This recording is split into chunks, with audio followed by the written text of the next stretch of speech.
Chain boys. The boys are back. A little hiatus. The boys have been busy, but we've just been getting some content for you guys. So, no introductions needed. MPE3 here with my co-host NFT Hook, better known as John Henson, coming us live from New York City. But it's not Saturday night. New York City, right? Yeah, New York City, man. I'm up here doing some stuff for NYC Network. So, um, you guys are, it'll be maybe a little announcement or something sooner or later. But just trying to work on some stuff, and so we got a lot to talk about, right? Little entertainment alpha. First to start off. Entertainment alpha. We got rug pull alpha. We got crypto alpha. The market is tanking. It's been a bloodbath since we disappeared. You know what I'm saying? But we're still here. Part of the game. We're still here. We're still building, and we're not going anywhere. We're still alive. I have pulled out of Acorn, took my profits, and I'm sitting back and I don't know. We're down to $5 this morning, so I hope when it hit 27, you guys took some profits. What did it get down to this morning? Like $5. Oof. I think out of $5. That's what it is. Man. I'm waiting on the Ethereum to drop to about 2,100. I'm gonna pour some funds into that. Just sitting there right now. No, absolutely. I was gonna say, like, it's getting down there. I mean, when I was looking at it before coming on here, I think it was. It's 2177. Yeah, I was gonna say 2000 was looking at buy. Go. Go ahead.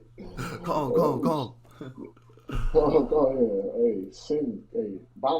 About you click the buy button. But Acorn sent at 581. Yeah, I mean, it's funny though. Like, oh my God, this is. I feel like this is kind of what we have been anticipating for a while, right? Like we've been saying that the NFT market, especially, but just the global crypto market in general. There's a lot of stuff out there that was pumping that had absolutely zero utility. Like we've seen with some of these projects, whether it be news that come out about rug pulls about them, or just people realize that it's just like.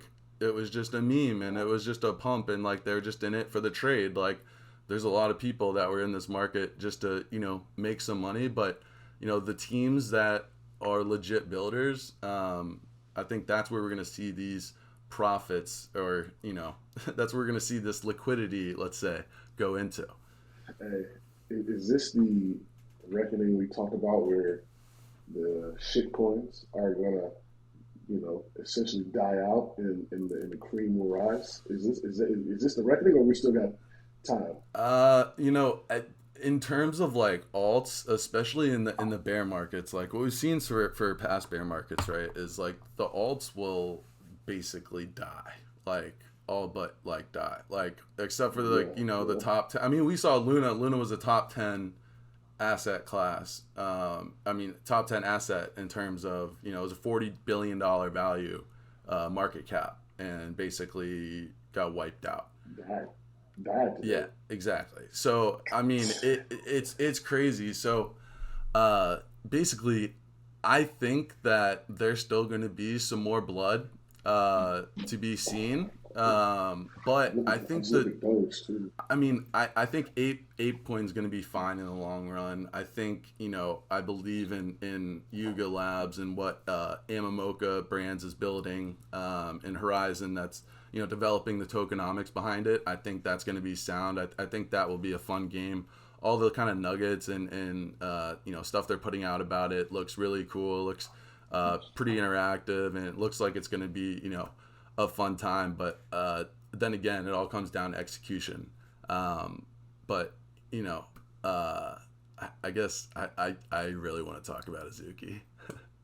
Oh, listen, I was literally walking down the street the other day, and my phone rang, 3 people called me, like, "Did you see Azuki?" I'm like, "What happened?" And I started reading about it, and I said, "Oh, dude, it is." Let's get I want to hear your opinions on it, and I just go ahead and go for it. I'm gonna use a quick sound bite from NRN to describe my feelings on it. Yeah. Okay. Jesus fucking Christ. That's exactly what I think I said when I saw the tweet from Zagabond is Jesus Jesus Christ. fucking Christ. Like, why? It just happened again. That played without me trying to do that the second time, but It was actually perfect, though. yeah, It it was was. perfect It in front of was. him. Yeah.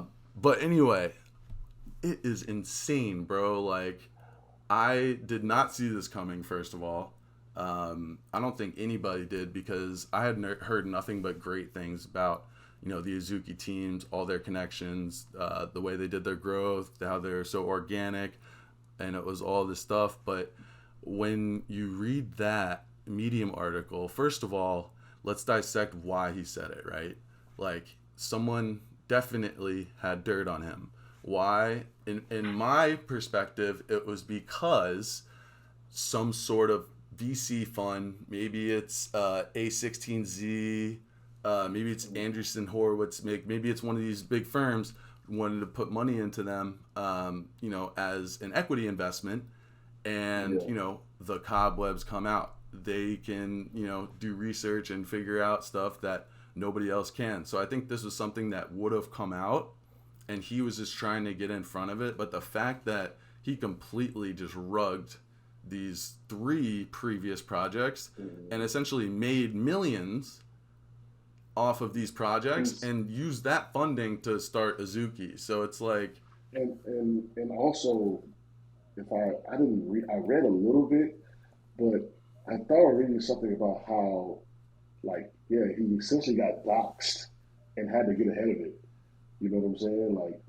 Like people were gonna find out, and he had to like jump in front of it, and so that's the tricky part about it. Like even like when we were talking about before we got on, like pretending to be a female, like yeah. So yeah, one of the cold play, my I boy. think it was the Zunks project, which was Results. And we've heard of these names like mainly like cool little projects, but nothing crazy. Like whoa, but it was still like, whoa. dude. I mean, I remember Zunks and Funks especially. Like those are both projects that like pumped like heavily. Yeah. Like it was like they both did healthy pumps. I'm pretty sure Zunks got up to like a 2 ETH floor. Funks might have been up to like a 3 or 4 ETH floor at one point. Yeah. Like so, I mean, they were just printing money off of this shit, and the fact that he posed as this dev. You said he was posing as a female. Yeah, so he posed as this dev named OX Mandy. And in the Discord of Azuki, like after he was like apologizing, trying to backtrack, he was like, "Oh yeah, by the way, that wasn't me posing as a female dev. Like that's actually Liz, who's on the Azuki team, who's about to come on to this space, and we're gonna clear everything up." When they both came onto the space with Andrew Wang, and they both just completely dodged like any like actual questions. Plus, she said that she had only been with the Azuki team for a couple months, so it literally couldn't have been possible for her to have also been impersonating, OX Mandy. She just connected with this team recently, so something that doesn't add up. Like you said, I think that's a pretty you know good theory. Like, hey, somebody wanted to pour some funds and say, hey, look, let's dive into their hey, open those books up, and they had to come clean or yeah, somebody just, hey these Web3 DJs, bro, you can't hide nothing. I'll tell you that much. No, Which is good. it's a It's good. fact, bro. I mean, like Yeah. we've been saying it overall. Like it's whether it's now or later. For some of these bigger, blue chip projects, it's gonna come sooner with potential investors looking to invest in them as a company.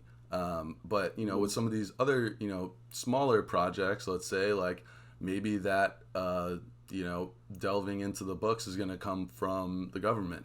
It's going to come from regulation, whether they're paying their tax liability or not. So I think it's interesting to see, but I think it is good kind of to see in the space that we do have this kind of self-policing kind of figures, right?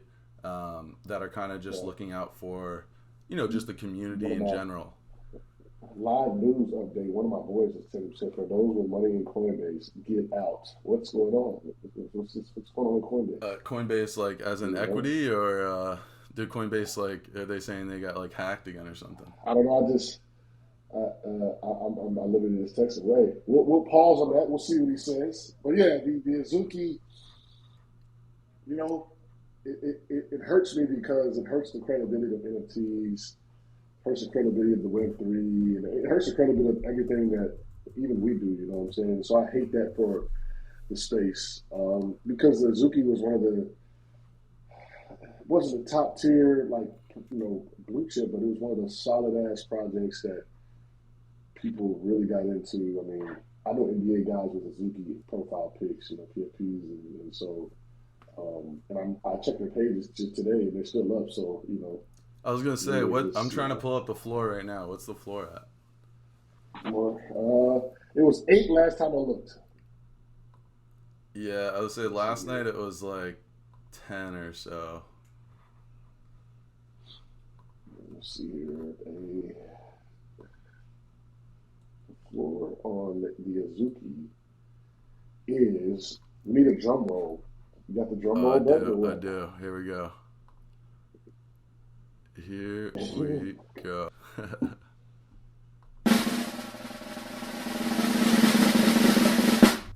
8.3 floor. Down, 8.3. down from, I mean, what was it, 20, mid 20s? Yeah, Less than that 24 is hours ago? that is rough. Yeah, no, it was like, I think 25 was like what it was like solidly sitting at, but Solidly sitting, it's just yeah. bad for the space. I would say like regardless how you feel about it, I mean like some people were like, I think they can get past this by either getting him out of the team, Yeah. by just coming and voting him out, or possibly having, bless you, possibly having someone else similar to what happened with Pudgy Penguins, when I forgot his last name, but Luca something, he came in and bought the project from Cole, and has been doing pretty well and has been building for the kind of crapshoot that he left him with. But I mean, the art's cool and it's a good like project, a good base. So I think we could see something similar to that happening in Azuki. I was in a couple spaces last night where people were kind of speculating at that. The volume is nuts. I'll tell you that. And so, I mean, that ETH is still running through his wallet, right? Like, so it's interesting. I mean, we got the Mute floor sitting at 19, Board 890, Bloomberg's 21. Doodle's back down to the original levels. I like What's that? 20? 17. Well, it was 17. So it was in the team before I had that new announcement. Yeah. Yeah, it's. I think their drop's coming tomorrow though. Their airdrop. Interested to see how the floor reacts. I didn't even realize the Invisible Friends is sitting at 4.6. That might be a good little buy. It could be. I mean, the art's cool. I'm interested to see what they're gonna do, like, beyond that, right? Like, I'll be honest. Like, I ordered one of their merch bundles to try to get in on the mint. The merch came. I'll be honest. Trash. That merch is fucking trash. Trash. It's not it. It is not it. Like, and that's the crazy part about that. Yeah, like you have such a high level NFT, like celebrities. Like, I mean, only people who know.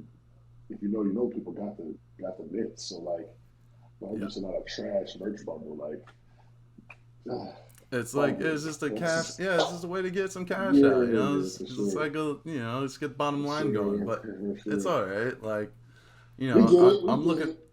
Yeah, I'm looking forward to the projects that I was talking to a project recently, and I'll show you more on this offline, but essentially they're doing a generative collection, and one of the initial things they're doing is like the sneaker that your avatar has, you're gonna get those sneakers and they're gonna be created via 3D printer, but they're gonna be actual like wearable shoes you can rock. Yeah, and these shirts are fire. And the guy who is designing the shoes uh, was one of the head designers for Adidas on the Yeezys, the V2s, the 350 V2s. Yeah, yeah. You know, I think metaverse sneakers are yeah, yeah. I think metaverse sneakers are the next wave. So Coinbase says users' crypto assets like bankruptcy protections. So essentially, I guess my boy is saying that they're saying that if they go bankrupt, you lose your money. There's no protection to your money, and the Bitcoin crash is crushing Coinbase as its stock plunges. The revenue fell 27%. Coinbase shares plummeted nearly 25%. Stock down more than 75%, trading at nearly 85% of its all-time high in November. Shares have lost more than half their value in the past weeks alone. It's bloody in these streets, man, especially in the crypto market. I mean, like, dude, I was looking at Coinbase charts ain't diversified. Buy other for real. coins. Like, what are you doing, dude? Like, but because like, I guess Bitcoin is the basis of their. That's how they came to be, per se, maybe. Yeah. So Well, I think like they kind of I mean, I think like they were around I want to say like early on when like that was basically all people were trading in terms of like digital assets. mm, You know, to where that's getting most of their volume, so like it makes sense for them to have a lot of that on hand for quick liquidity for people swapping in and out. So I guess it makes sense in that aspect, but like yeah, from a market standpoint, like just us knowing like the crypto market, like we knew the show was gonna have a correction like before the 2024 but having a like we've been crypto saying that like a crypto correction, right? That's the part that, as we always say, there's no precedent. Like, what is a crypto correction? Because some of these coins are down 80%, and that's not a correction. That is a fail, right? Like, the stock market goes ups and down, the ebbs and flows. If the stock market gets down 50%, I mean, the fucking walls are gonna be on fire. That's at 50, right? It's down probably 20 to 30% this year. It's a don't look type thing. Like crypto, like yeah. you know, you could lose all your money. And when I say all your money, like, okay, if it's down 90%, like, what do you do? Right? Like, do you stick with it? Do you take earnings? Like, it's So I think the best example, like the two best examples out of guests we've had has been both Jackson and Crier. Actually, you weren't here for Crier's yeah, episode, but you were Jackson's. yeah, And both of them have made a very sizable amount mm-hmm. by just having conviction and Yep, just sticking with blue chip assets and and I'm going to assume now projects in these bear markets. yep, Investing in I know Jackson. He talked a lot about ADA Cardano, where he was like investing a lot in bear markets. And that's where you're going to make your money, right? Is when you're getting you're greedy when all these other people are scared. yep, So I think at least for me, I think I'm not really worried about this. I'm watching ETH. If ETH gets to like I got like 1,700. If I get to 1,700, I think I'm gonna put a little sizable amount in there. yeah. Um, I'm looking around 1900 too. Because like you said, it's got to go up, right? And maybe it's just part of the natural cycle of the reckoning. You know what I'm saying? Of just hey, look, getting all the BS out of here, killing off the altcoins, and kind of a scorched earth type thing, right? Like so we'll see. Thanks for tuning in to another episode of Blockchain Boys. Remember to go like, follow, and subscribe on all socials and everywhere you consume your podcast content. See you next week.